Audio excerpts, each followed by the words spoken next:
RSSचे सरसंघचालक मोहन भागवत साहेब असं म्हणतात की राष्ट्रीय हितासाठी 3 अपत्य जन्माला घातली पाहिजेत.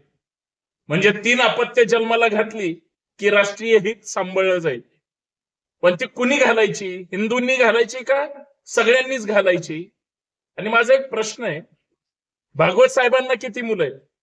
त्यांची मुलं काय करतात? ती सध्या कुठं राहतात किंवा भारतात आहेत की परदेशात आहेत? आणि माझा सगळ्यात महत्वाचा प्रश्न आहे, आज जर देशाची परिस्थिती पाहिली तर 1 किंवा 2 मूल सांभाळणं अवघड झालंय. महागाई वाढली, बेरोजगारी वाढली, सध्याची एकंदरीत परिस्थिती फार बिकट झाली. आणि अशा अवस्थेमध्ये देशातल्या लोकांना जगण्या मरण्याचा प्रश्न आहे. यांना राष्ट्रीय हितासाठी 3-3 अपत्य जन्माला घाला. कशी घालायची? त्यांना खाऊ पिऊ कसं घालायचं? याचं सुद्धा नियोजन भागवतांनी केलंय का हे या देशाला सांगावं. बाकी जनता सुज्ञ ते ठरवतील किती मुलं जन्माला घालायची. जय शिवराय.